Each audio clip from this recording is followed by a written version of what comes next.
Hello YouTube. Today I'm going to do a quick talk through about a battle belt setup. So a lot of people, they don't know like the true purpose of a battle belt, the reason it came to be. Back in the day when you would set up your gear in the military, everything would be on your plate carrier. And we, back in the 90s, we wore RBAs, or Ranger Body Armors. When we needed to, deployed. Quite often in training, we didn't wear them back then. But as the military started getting more risk averse, we started wearing plate carriers. And most everything would be worn on our plate carrier. But quite often your plate carrier would get very heavy. And when you're doing extended periods of operations, it would become unbearable. Bearable, but very uncomfortable. It would wear you down very quickly. And it would hinder your ability to move, run around, maneuver. And so as gear started to evolve, the tactical belt came into play. And what that does is it removes weight from your vest and puts them around your hips. And so that disperses weight much better. And if you've ever walked with a rucksack or anything on, if you use that hip strap, it takes a lot of pressure off your shoulders. And this is the same concept. And so that gave birth to the tactical belt, war belt, battle belt, whatever you want to call it.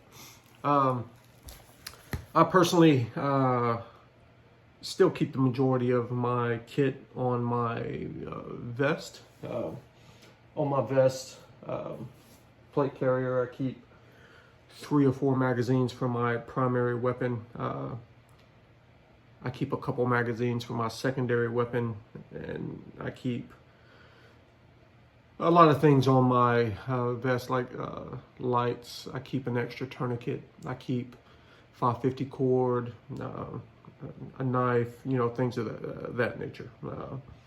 Stays on my plate carrier, as well as I have a bag for my nods and things like that. If I'm out at, doing an extended operation, I don't necessarily need an assault pack for a day op, And on my tactical belt, I keep a holster, a spare mag for my primary weapon, a spare mag for my secondary weapon, a Leatherman, and a first aid kit. And I'll talk to those briefly, starting with the belt.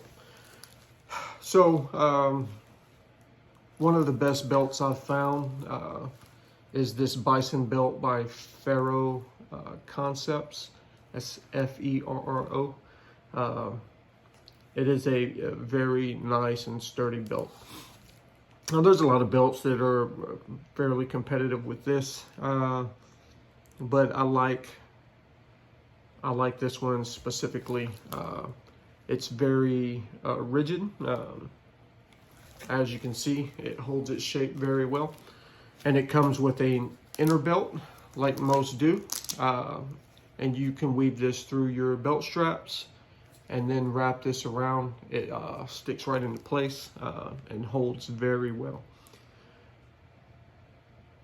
It holds very well without running it through your belt loops, but the belt loops makes it definitely more secure. It also has these sewed-in pieces of nylon that you can attach your gear to, which I do use. And it comes with a Cobra buckle up front. It also has an additional D-ring here. This D-ring is not rated to hold your body weight. So you see some people attach like retention lanyards to it. Like if they're doing helo operations or something like that. Of course, that would be an additional level of support, but it's not rated for that. I think a lot of people wear those just because they think they look cool, but That's just an extra something to hang off of your belt that can get caught on something. So I would suggest that if you're not doing a helo operation, definitely don't wear one. And if you are doing a helo operation, use a retention device that is rated for your body weight. Something that's actually going to save you, not just look cool. Okay, the most important part of the battle belt, other than the battle belt itself, is the holster you choose to use. There's lots of holsters out there and lots of options, but I will tell you, tried and true, tested, is the Safariland ALS holster. This thing is amazing. It works great. It fits very sturdy onto the belt. It loops through the paddle, and it works amazing. It has a little thumb release here. The weapon comes out very smoothly and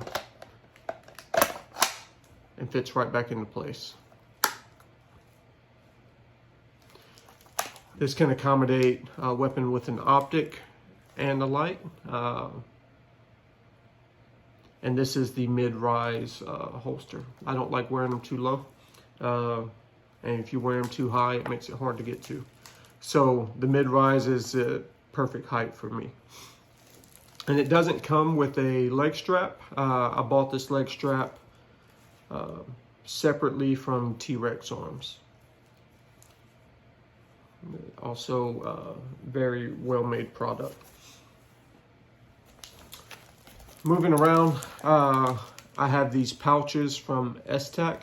That's E-S-S-T-A-C, Esstac. And these pouches are very nice as well. There's a lot of options to choose from, but I find these to be exceptional. They have a retention system on the inside with this plastic, and it holds your magazines and everything very well.